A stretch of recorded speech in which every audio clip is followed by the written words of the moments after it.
Sometimes you just want to go back to the simplicity of a man made out of sticks. Territory War. This is one of the games where I remember exactly how I came across it. A bunch of kids in my 3rd grade classroom were playing on the one computer that room had, and this was what was on it. I barely knew what a computer was, so there wasn't a chance I knew about Worms 1995 or Scorched Earth. That genre, which according to DuckDuckGo is called tactical artillery, has its own little history and notably seems to mostly keep to itself. At this point in time, the genre is just Worms. I am exaggerating a bit, others within it do exist, but like 90% of the market is one franchise, making the genre itself a novel rarity, which is quite an interesting position to hold for a game genre.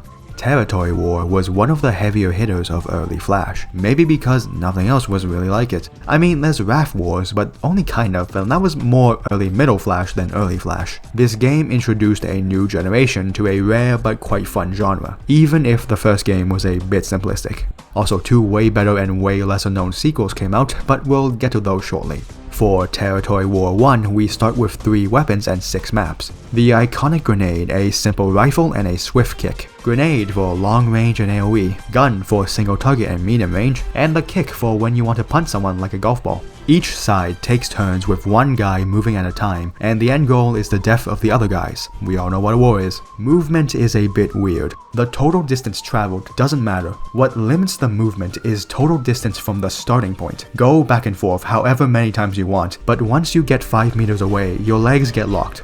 This is an interesting way to do movement. Any mistake is negated by just going back, giving a good amount of leeway.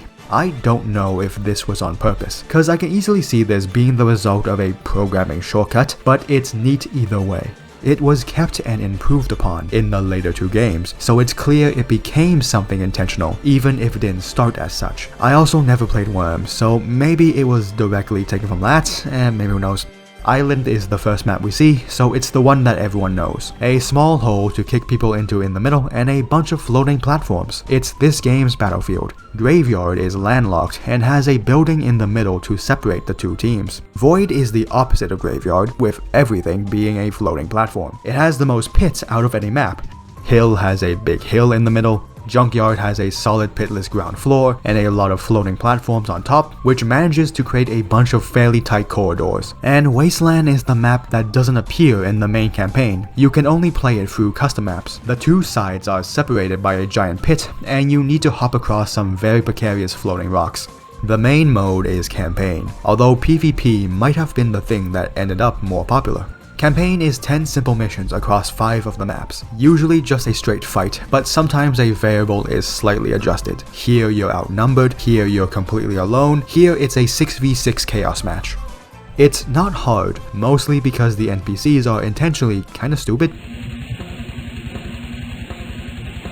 but it's a decent showcase of the game's maps and mechanics. No tutorials needed, it's all simple enough for us to figure out by ourselves by just playing. Custom mode is where the PvP comes in. There isn't a server, and if there was one, it would be gone anyway. Instead, we get the classic hot seat setup. Everyone takes turns with the same computer and try not to cheat. Custom hats are a thing you give to your stickmen, a lot of which are just photographs of real things pasted on with digital glue. Hey look, it's the dev.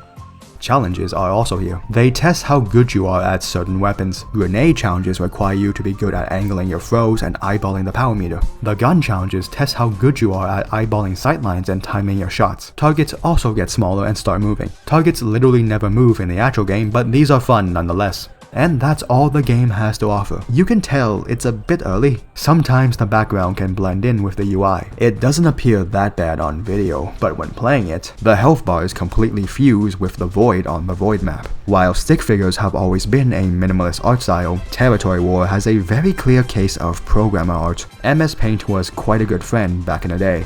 Having only 3 weapons, even for the time, is a bit lacking. But of course, this was one of the first games Sean Tanner ever made, and despite the jank, it was still enjoyable to play, and I have good memories of it. Also, the sequel that came out is a huge leap forward in every aspect of being a game. Territory War 2, or Territory War Online, is far better than 1 in every single aspect except for the single player experience. With online being in the title, the main focus of the game is PvP, and as you can probably guess, the server's been dead for a while. There is no campaign, and as far as I can tell, we can't even fight against CPUs. All that's left is local play and challenges, but they're pretty much the exact same ones you do in the first game. I had no idea this was a trilogy, so I never did experience this game in its prime. And with the servers being down, I'm never going to. But even with such a limited view, the jump in quality is very easy to see. Graphically, it has gone far beyond MS Paint. It's surprisingly vibrant and colorful, with all of the maps having the fitting theme of a battlefield mid-battle. A lot more of the actions have animations attached to them. The fights themselves seem to happen faster, so it feels a good bit smoother. The cosmetic hats aren't just photos pasted onto the head anymore, and integrate into the game a lot better. The gameplay itself has so much added to it. The biggest thing is that you can now blow up terrain like how you can in Worms, which is a great way to add just a smidge more chaos to the fight. To counteract some of this, the 6th and 7th weapons you get are a wall and a floor, giving you a way to make your own platforms and shields. I feel like if the multiplayer was somehow still around, the wall would be used in a very obnoxious turtling meta. To counteract that, we have the second biggest gameplay change, a limited ammo system. You keep the big stuff for the important moments and use the okay stuff as the default. We know how an ammo system works, why am I explaining this? We have a decent group of 8 weapons. In order of key bindings, it's 1, the grenade, which is the same as before, 2, the gun, also the same. 3. Impact grenades, a variant of the base grenade that doesn't bounce at all and explodes on first contact with the ground, deals more damage but has a smaller blast area. 4. The RPG, a straight shooting explosive that's a lot easier to land and can enable some cross-map snipes if a map allows sniping, the strongest weapon. 5. The boot, same as before. 6. The wall, the only defensive move you can do. 7. The platform is a pretty good movie. The sequel sucks. And lastly, 8. The pickaxe, made to destroy walls but does it in an awkward way. Deals more damage than the boots but doesn't have nearly as much knockback. It's a fine set to play around with. It brings over the strong base of the first game, adds 2 terrain building options and 3 newcomers that justify the ammo system. The battles are a lot more chaotic, and the new maps are built with terrain destruction in mind. Island 2 is similar to the first, just with more detail. Volcano has a big open middle with not a lot of natural defenses, but the outer quarters of the map are pretty covered and tight. Void 2 says random generation, but it's more like random space objects placed about the bottomless nothing that's always below us. Crystal Caverns is the most claustrophobic map. You'll see the most destruction here. There's a long path overhead, or you can expand this tiny gap to quickly confront the other team if you're willing to give up first mover advantage. Castle is my favorite map. I like the part where the castle walls have sniper holes built into them, so you can poke at the other team from relative safety. Pit is shaped like a skull. It's actually kind of awkward to fight in, as these big rocks block the team's direct sightlines from quite a distance, and jumping across these spikes is really not worth it. And finally, there's Jungle. Each team starts out in a walled-off camp and either have to fruitlessly chuck grenades at each other or break out into the middle area, which consists of a giant pit and some very precarious floating platforms. I can't fully give my opinion on these maps, cause unlike many online games, metas don't really form during local play. So maybe after the 50th time someone snipes me, Castle will get boring, but otherwise, yeah, this is pretty fun. Really, this makes Territory War 1 feel like a late alpha version of Territory War 2. Sequels don't really do that, but the leap in quality here is just insane. If I knew about this game in its prime, I likely would have played it obsessively for like 3 weeks before slowly losing interest as a boring meta forms, and I move on to something else. Not a knock against this game, that's just how some multiplayer games go for me, especially ones with infrequent patches. I don't think 2 had many patches, but the third game might as well have been a big expansion anyway. Territory War 3. It's also mainly online, so its best years have long passed, but there's a bit of a single-player experience in this one. The challenges have morphed into a tutorial puzzle mode, instead of just a gun and grenade challenge. Every weapon in this game, except the pickaxe and walls, have 5 puzzles attached to them. Some of them teach you how to use the weapon properly, and some put you in situations where you have to be precise with it. Instead of a reaction test in a turn-based game, they want you to land a headshot without hitting an ally that's body blocking like an absolute dumbass. Hit at least X amount of enemies with 1 grenade, kick at the exact power level needed for this guy to fall into a pit, and land this insanely precise trick shot with a teleporter that actually took me like half an hour to do, and I'm pretty sure I got lucky. I could have been stuck here much longer. Why is this one challenge so much harder than the others? That aside, they're all pretty interesting, and alongside 4 new weapons, the existing ones have been modified. The grenade now has backspin and forward spin, giving it longer range and the ability for sick trick shots. The rifle is now the Magnum. Damage has been lowered a bit, and killing blow headshots have a moment of tension added. The RPG has been slightly nerfed. It shakes a lot in the air and can easily clip some awkward walls. Honestly, the nerf was needed. Damage is still about the same. Boots act the same but feel a bit flimsier. Pickaxe, walls, and platforms are pretty much entirely unchanged. The 4 new weapons are the Mortar, which is a super grenade, dealing more damage, having a larger blast radius, and can fly much further, but isn't very useful in tighter maps and requires a bit of open space. The Teleporter, a movement tech weapon, has the same physics as the grenade, but you teleport to where it lands, can cover amazing distances, but you give up your turn on impact, leaving you vulnerable. The Sniper Rifle. This is why the base rifle became a Magnum. Very high single target damage, very long range. The only weapon in the game that allows you to see cross map, but you're scoped in when aiming and you're going to hit a wall if you aren't being careful.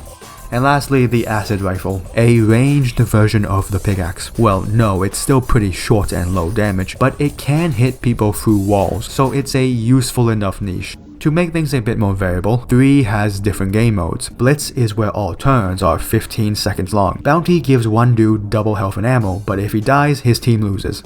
Capture makes an area of the map super important, and if an enemy as much as touches it, you instantly lose. And Classic changes the damage values back to the ones in Territory War Online, and bans the new weapons from being used. Map count is higher than ever at 8, and there's even a map editor now where you can create your own. Old maps like Graveyard, Castle, and Island are mostly the same, but new parts are added onto them. There's a big tree in Graveyard now, as well as an underground route. Is nobody actually buried here? Castle is even more of a sniper's paradise, but the tower in the middle blocks more shots. And there is a bit at the top of each tower built for the mortar to get in on some action, and Island continues to be this game's battlefield. Volcano is also partially back, but it's very clearly not finished. Some of the new maps like City and Mountain are incredibly vertical, much more upwards and downwards fighting in these two, especially Mountain if you don't break over the tunnel. Cove and Circus are incredibly open, one having a bunch of dangerous floating platforms, and the other basically taking place on entirely flat ground with a tent in the middle.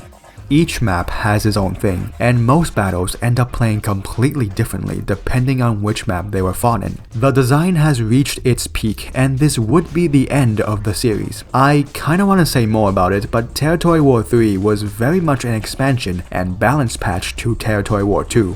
The visuals didn't make nearly as big of a jump. Numbers have been moved around, but the physics are about the same. The UI is a lot better though. Supposedly skins and an EXP system was in play for multiplayer, but the servers aren't alive, so I'm not seeing any of that. It was still quite fun in the end, even if I only got to see a small portion of it. Afro Ninja, or Sean Tanner, has worked on quite a catalog of Flash games. The more famous ones are Fancy Pants Adventure, specifically 2, I think, and New Ground Rumble. He has his own studio in AN Production, which primarily seemed to work on a free-to-play game called Soda Dungeon 2. He hasn't had that much of an online presence since its Flash days, but maybe one day, Territory War 4 will come out of nowhere, and the Worms genre of games will have some level of competition.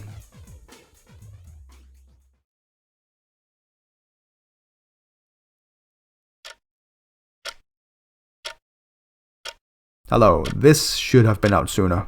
Anyway, how do you guys feel about achievement hunting and killing slimes?